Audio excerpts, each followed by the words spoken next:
Vocês viram a figura do Project Manager nesses empreendimentos? Como é que ele se relaciona com a figura do BIM Manager?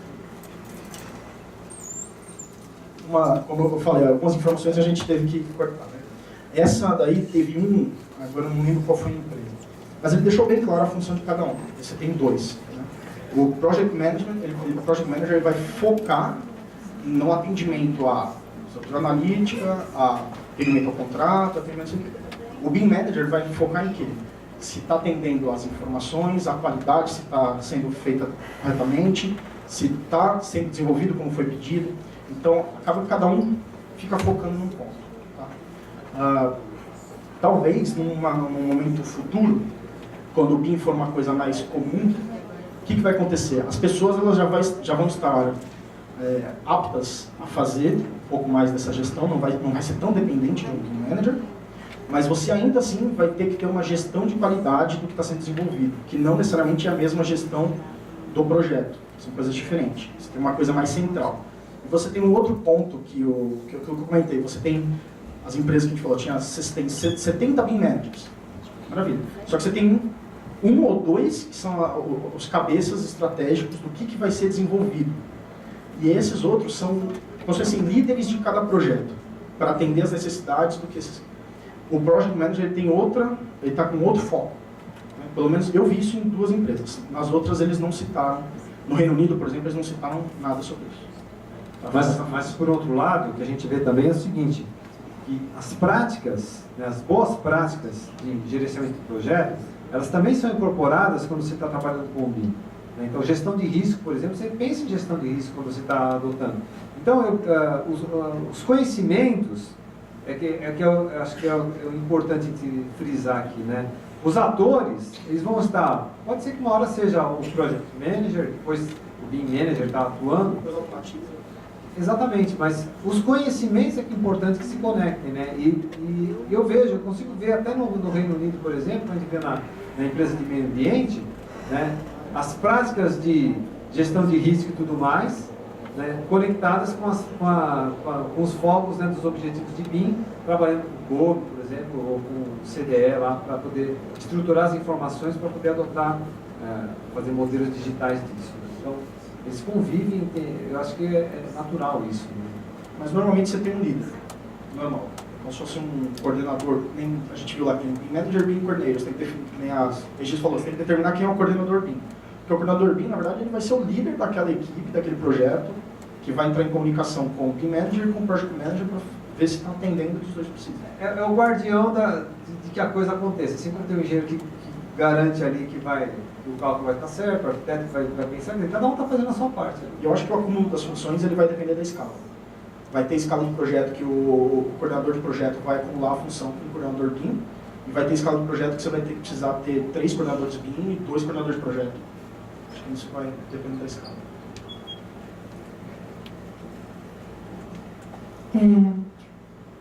Considerando que é recente também, né, todo esse processo de inovação vem acontecendo contemporaneamente a nós, né, porque as ferramentas de tecnologia que estão disponíveis para todos, na verdade. E elas são acessíveis, elas não são umas coisas inatingíveis, elas são possíveis. Né? Só que a gente percebe que eles avançaram bastante. Né? E assim, eu queria que vocês passassem assim, se vocês perguntaram lá, por que eles avançaram bastante? E se houve resistência, se essas empresas tiveram alguma resistência no princípio, que tipo de resistência e como eles venceram essa resistência? Bom, eu quero dar uma impressão que você fala só, né? Eu acho que uma das coisas que ajudou eles a avançarem é que eles já têm padrões no mercado dele. Isso aí é muito claro. Então eles têm padrões já estabelecidos que eles já usam cotidianamente. Na forma de trabalhar, nos elementos de produção, na cadeia de produção deles, de suprimentos e tudo mais. Então, isso é uma coisa que destaca, né?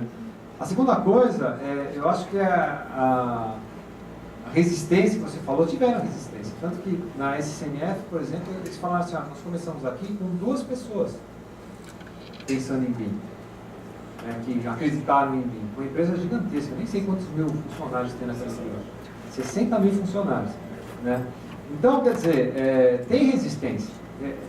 E está ligado naquele gráfico lá, né? Tem os 2% que pensam na inovação, 2,5% que pensam na inovação, e os primeiros seguidores ali, né? Então você vai ter uma resistência. Tem 16% que não querem saber, que vão falar que o negócio vai acabar, que não vai funcionar. Né? Então isso é natural, né? Isso é inerente, né? O que precisa é a gente dar os baby steps, sabe? Avançar, não estou meio seguro, volto, sabe? É uma criança começando a caminhar. A gente precisa fazer isso para ter segurança do que a gente está fazendo, conhecer. Agora, não posso ficar parado, né? Eu tenho que avançar, a gente precisa avançar. É o que fez a diferença, na minha visão, para essas empresas. Não sei se você... É isso mesmo. Por você ter padronizações já prévias, metade do caminho já está andado. Então, isso já vai economizar muito tempo. A questão lá é que quem está avançado é porque teve um patrocínio muito grande. A única que não está avançada é a RTP. Não era questão financeira. É questão de acreditar. A única que não está avançada desse tipo é a RTP. Por quê?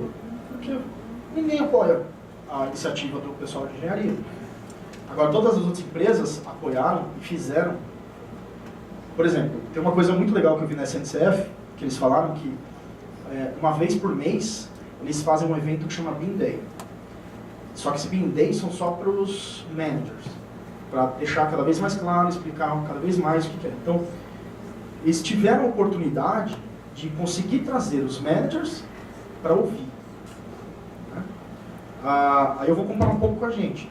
Nós temos uma certa dificuldade, talvez por uma localização, porque você tem os managers um pouco espalhados, e às vezes você tem uma dificuldade de deslocamento, perdão. Mas se a gente não tem a oportunidade de colocar para quem são os patrocinadores a importância disso, realmente fica difícil. O Inovação BIM, não. O Inovação BIM, ele foi a primeira porta para isso, para que a gente pudesse ser ouvidos pelos managers da companhia. E que até agora todos têm patrocinado, sim. Vai lá. A gente acredita que isso daí é importante. Então, eu acho que a gente está no caminho correto para tentar chegar no ponto que eles chegaram.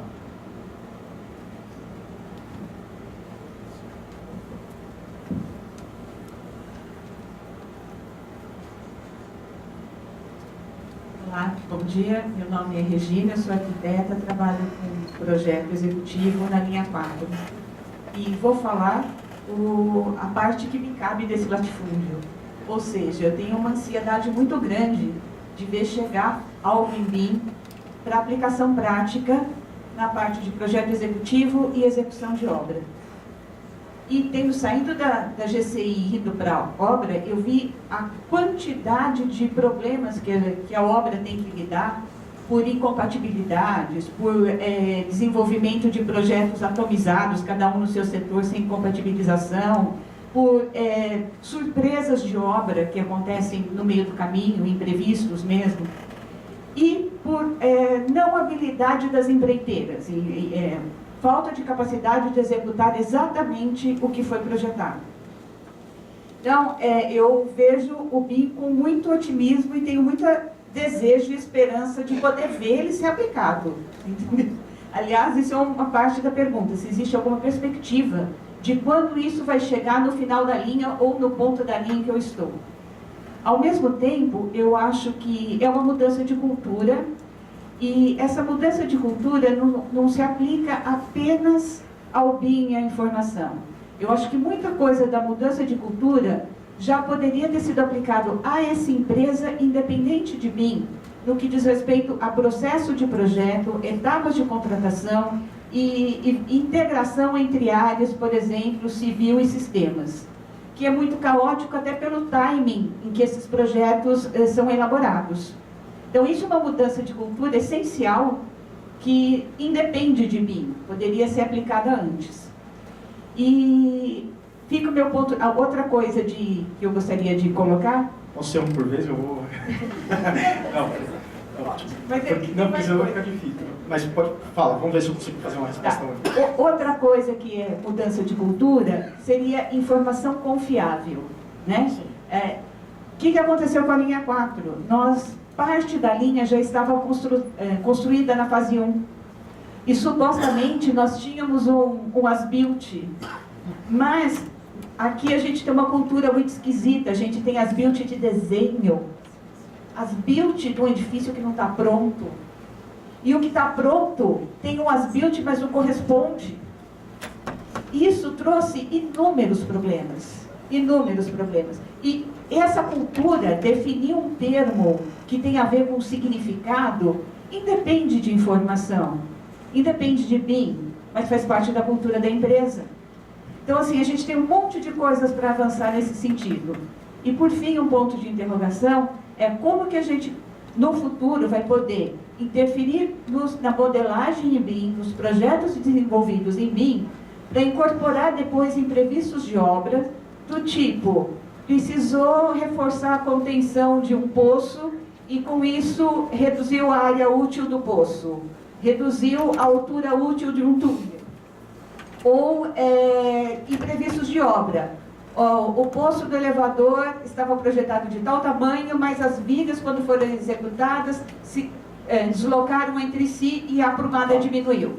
Desculpa, foi longo, mas... Não, vamos lá, vou tentar recapitular aqui. Primeira coisa, assim, o BIM, ele é uma coisa, ele não é a solução do mundo, nem é a solução de todos os problemas da companhia. Ele é uma coisa que pode contribuir para um projeto de transformação que a companhia pode ter. Tá? Quando vai chegar, por exemplo, na linha 4, os contratos feitos estão feitos, a gente não vai poder mudar isso. Não, tudo bem. Aí a fase 3 a gente conversa. O Inovação BIM, ele tem um programa, ele tem uma programação definida. Como a gente pode ver, nada acontece do dia para a noite, tudo leva muito tempo. Se a gente precisa, do jeito que a gente tentou apresentar aqui, a importância da informação, a gente precisa discutir muito ainda sobre essa informação. E a gente precisa discutir mais ainda sobre a possibilidade de interoperabilidade dessa informação. Fazer com que diferentes áreas abram um pouquinho de exceção para um ponto, um pouquinho de exceção para o outro, para que a gente consiga fazer com que essa mesma informação sirva as duas. Então a discussão não é uma discussão de, se você quer ver modelo 3D, tá bom, pega do jeito que a GPR faz hoje não, fez com Ponte Grande em 2013 e aplica. Tá? O que você vai poder fazer? Vou melhorar a compatibilização? Vou, legal, você já tem um benefício, maravilha.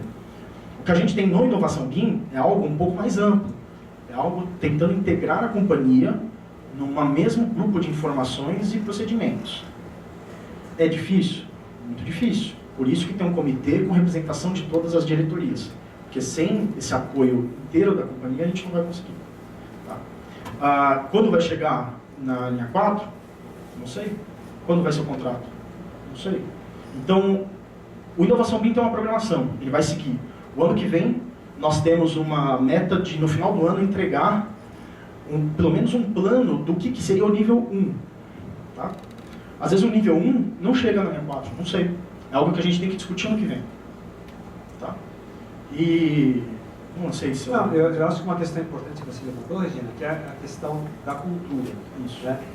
E isso não é a Inovação BIM que vai mudar, né? Mas está também distribuído para cada um de nós. Né? E a gente precisa tocar nesses pontos aí que são frágeis e começar a tratar isso, né? Mudar esses conceitos. Esse que você falou das builds, por exemplo, é algo que talvez a gente precisa revisitar isso daí, e revisitar até que o negócio funcione. Que é aquilo que a gente falou aqui, né? Um S-Build de verdade. De verdade. Deixa eu só, na sequência, o delegado, atrás, né? A Bia aqui, depois... Ivo, Daniel, parabéns pela apresentação do trabalho. O estabelecimento de um CDE, como vocês destacaram, acho que ficou bem latente e é muito importante, né, para o sucesso do projeto.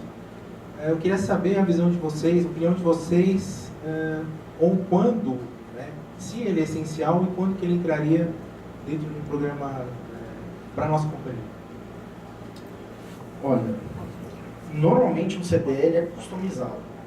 Mas é mesmo? Pelo menos os que eu vi. Nesse sentido, se você não fizer uma organização das informações que tem que estar no CDE antes, não adianta nada contratar um CDE, que a gente vai tropeçar no cadastro novo. Tá? Então, esse quando, é difícil dizer. gente tem que ver primeiro qual que é o tamanho do trabalho que a gente tem para organizar as informações, e aí ver quando que a gente vai estar apto a fazer alguma coisa desse tipo, e verificar se isso também é de interesse da companhia e da diretoria. Se a gente mostrar os benefícios que estão claros, todos os exemplos que a gente passou, e que não só os que a gente visitou nessa viagem, mas os que a gente recebe, que a gente vê direto, a gente tem que apresentar isso. E aí tem um plano. Mas quando? É muito difícil. Eu não sei dizer. Daniel, dá uma data para o negócio. A gente conversa depois.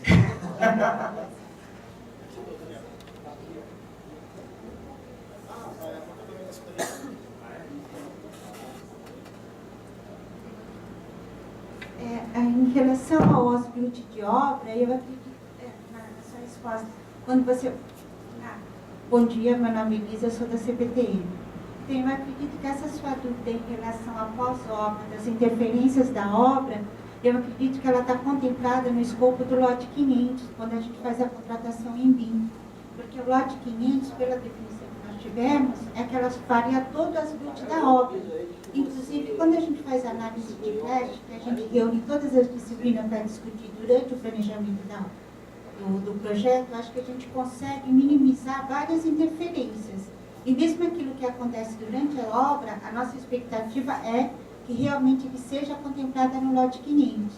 Então, que a gente tenha realmente o modelo em BIM daquilo que foi executado. É isso que nós estamos torcendo. Obrigada. Vocês falaram agora na segunda metade a respeito da digitalização da empresa, da transformação digital da empresa, e que o BIM seria uma dessas, das 9 sessões, enfim. Depois eu quero saber mais dessa questão. Se você puder falar, ótimo, senão depois eu queria mais detalhamento. Mas eu achei super interessante porque a gente, no plano de negócios para o próximo ano, a gente tem uma das iniciativas, né, e aqui já adiantando um pouquinho, que é a questão da digitalização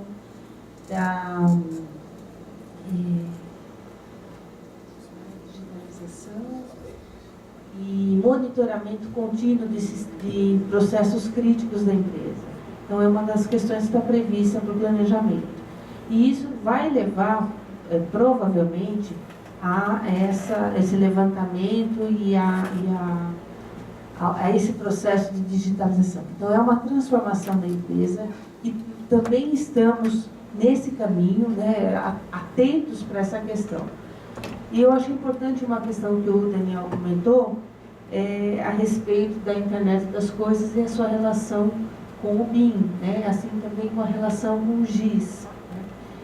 Esse monitoramento contínuo, que é permitido através da internet das coisas, ele chega, quando você faz a comparação entre o sistema analógico e o sistema digital, entre processos lineares e processos exponenciais. Então, ele vem no embalo toda essa transformação, né, de todos os processos, que está permitindo que isso aconteça. Então, o que eu queria, assim, como é que vocês, a pergunta é, como é que vocês viram esse pontinho BIM, né, dentro desse processo maior nessa empresa na França? É isso que eu queria mais informação. A única tela que eu vi relacionada a tudo que estava dentro do projeto de digitalização da empresa foi na SNCF. E foi a única que não mandou a apresentação para a gente. Então a gente nem tirou foto e falou assim, não, a gente manda, a gente não recebeu ainda. Então, e eu não lembro quais que eram os outros pacotes deles, tá?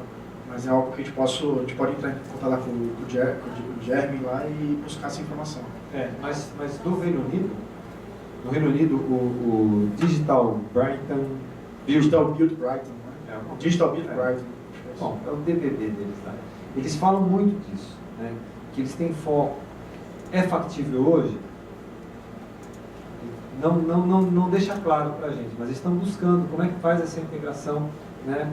Mas é o entendimento, acho que um pouco da experiência que a gente teve com o Willis Transavan, você tem as informações ali nos assets, sabe, nos ativos, E essas informações, elas estão todo dia lá. Como é que eu conecto essas informações e compartilho elas? Eu vou desenvolver como é que eu faço isso. Então, precisa debruçar em cima disso e buscar fazer esse tipo de correlação. O BIM, o que ele traz de novo, quando você desenvolve o BIM, é que você tem já esse conceito da informação, do espaço, né, de tudo que está sendo produzido, tudo que está sendo colocado. Né? Então, é um veículo muito bom para você poder conversar sobre essas coisas. Né? Mas a interação disso precisa ter esse trabalho, eu acho, de pensar em cima disso. Mas a gente não viu nem... O único que mostrou assim, quais seriam os pacotes que estão dentro do trabalho de digitalização foi a SNCF. A gente vai cobrar mas o quanto que de gentileza. O quanto eles evoluíram disso também, a gente não sabe qual que é a situação. Mas dá para ver que não é algo que faz muito tempo que começou, não. É algo meio recente. Pelo que a gente sentiu, eu senti isso, é algo meio recente na empresa. Recente que eu digo há 2 anos. 2 anos para cá. Bom dia, eu sou o Ari. Antes de mais nada, obrigado ao Ivo e Daniel. Eu queria aproveitar, à medida que a gente está se afastando do suporte papel, avançando aí na transformação digital, vocês que tiveram a oportunidade de visitar aí empresas que estão na vanguarda desse movimento, à medida que isso vai acontecendo, a gente vai digitalizando as coisas, a gente começa a ter a oportunidade de ter algumas ferramentas automáticas para fazer desde análise de fluxo de pessoas dentro de uma estação, análise do fluxo térmico, coisas desse tipo. Bom, na medida que vocês fizeram nos diversos agentes aí que vocês tiveram a oportunidade de visitar, vocês observaram alguma ferramenta dessas que trouxesse algum automatismo para detecção de problemas ou para otimização do fluxo? Porque assim, as de crowd simulation a gente já conhece, etc., mas alguma que seja inovadora, algo que a gente não tivesse antes? Muito bem. A automação, inclusive, é um dos temas que eu mais gosto dentro do minha pesquisa de mestrado foi baseada nisso, etc. Tem até, não sei se você teve a oportunidade de ver o nivelamento, teve as palestras relacionadas à automação. Se você não teve a oportunidade, lá no MetroClick, na área do Inovação BIM, tem lá as palestras, e aí você pode buscar essa parte de automação. Do que eu vi de automação, só aquele BIM One Click, que a gente comentou, que é a parte do túnel, do viário, do alinhamento, etc. Na parte, além disso, não foi apresentado nada. Por quê? Principalmente no Reino Unido, o foco foi muito em estratégia. Porque no momento, como a gente estava com um comitê do governo brasileiro, e inclusive para nós do metrô, como a gente está no momento de, apesar de já ter muita estratégia definida, mas ainda é um momento que a gente pode rever algumas, é muito importante a gente entender primeiro uma estratégia. No ano que vem, quando a gente começar a desenvolver estudo, conversas técnicas, e aí vão surgir as possibilidades de automação. Eu não lembro se o Daniel viu alguma coisa, mas a única automação que eu vi foi realmente essa BIM One Click.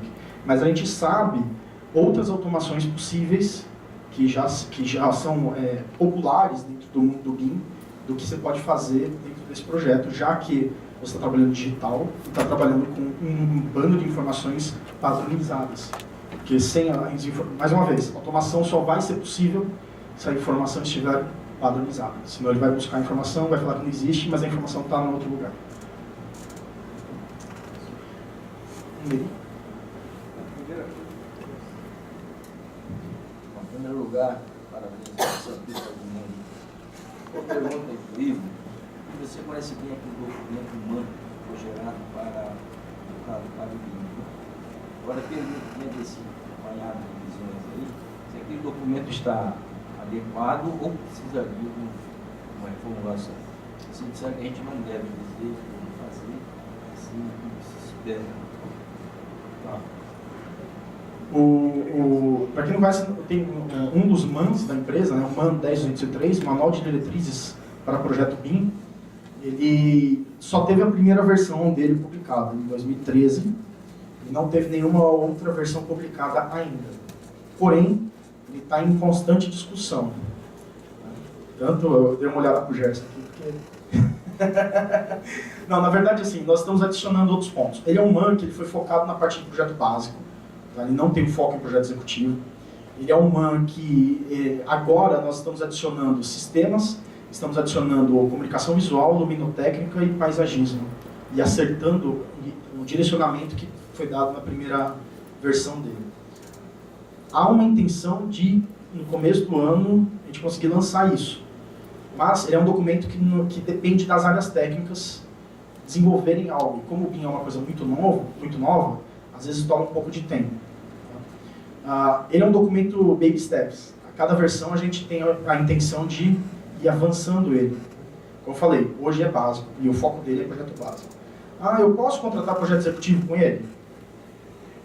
Pode, só que vai estar meio falho. A gente pode avançar ele no projeto executivo. Para isso a gente tem que continuar conversando com o projeto executivo. Eu posso usar ele para fazer simulação de canteiro? Não, ele não tem isso. Quer fazer simulação de canteiro? Vamos começar a conversar para adicionar isso no MAN. Então ele é algo que, conforme a maturidade da empresa vai avançando, ele também vai avançando junto com isso e junto com as necessidades para atender alguma contratação específica.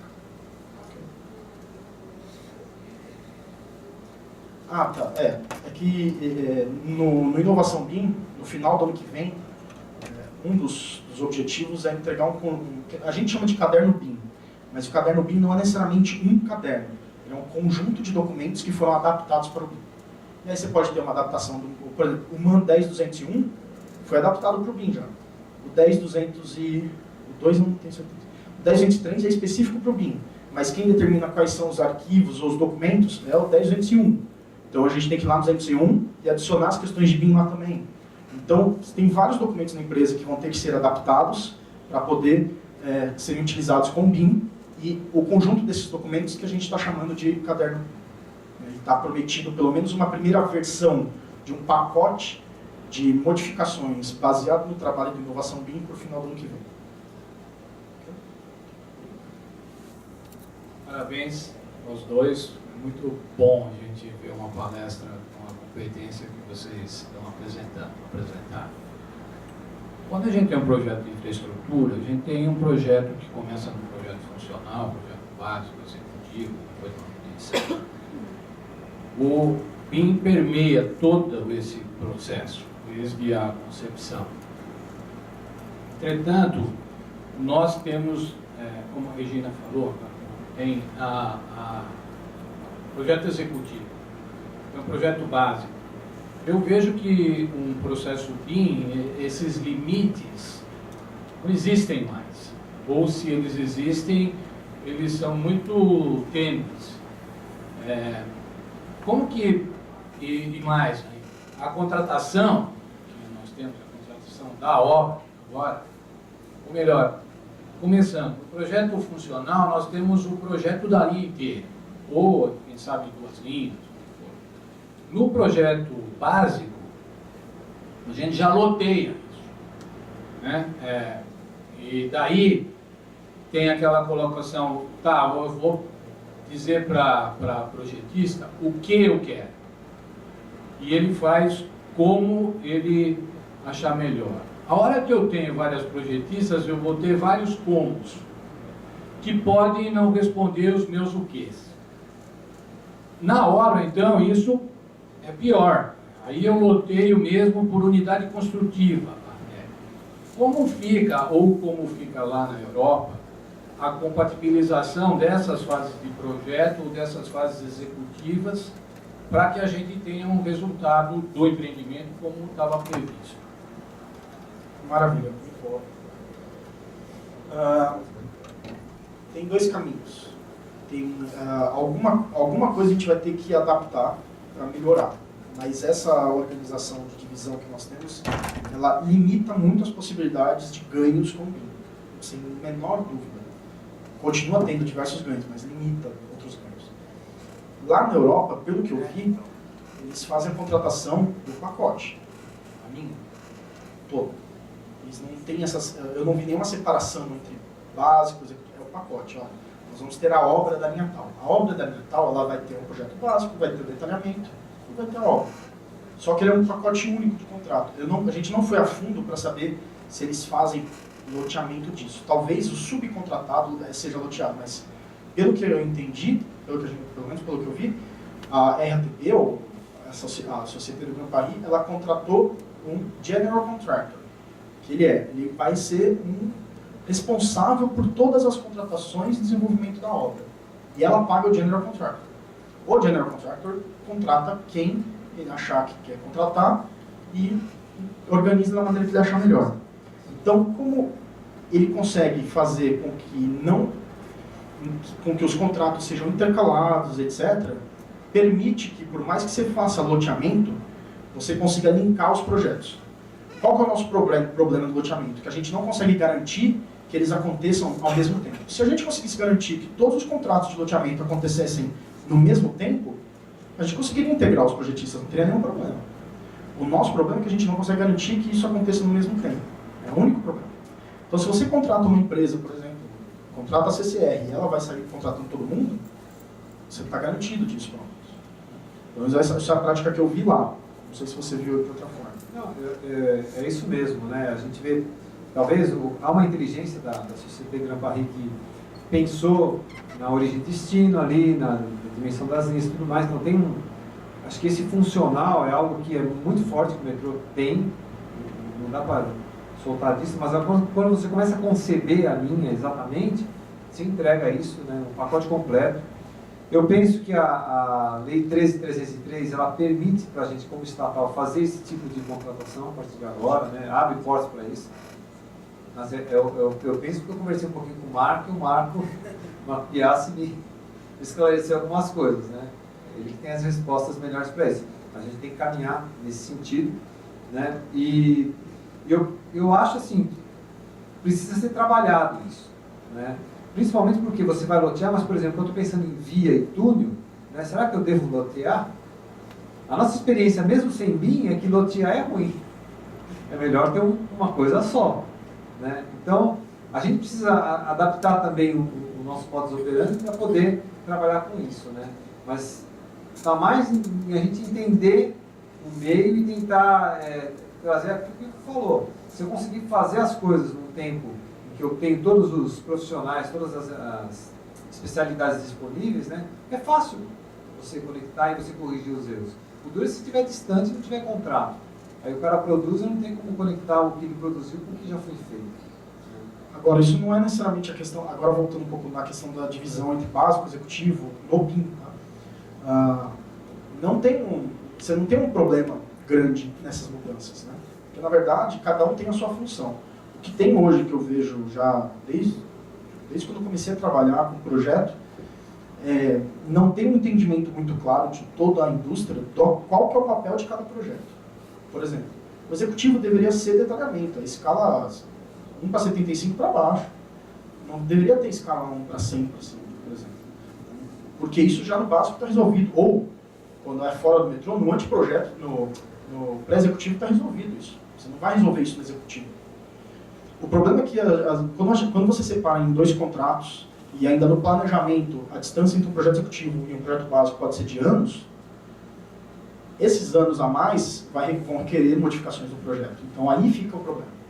Se você conseguisse fazer um contrato único de básico executivo, perfeito. Que eu conseguiria fazer do começo ao fim. Ou fazer um contrato único de obra, que vai fazer básico executivo. As fases vão continuar existindo. O BIM não impede as fases. O problema é como que nós trabalhamos com essas fases na companhia. Independente de BIM. Ele traz problema para o CAD, traz problema para o processo tradicional, e traz problema para o papel. No BIM, o BIM assim, é como se você catalisasse tudo. Tudo vai ficar muito maior. Como tudo vai ficar muito maior, esse problema também vai ser potencializado. Mas não impede vários benefícios que ele pode trazer.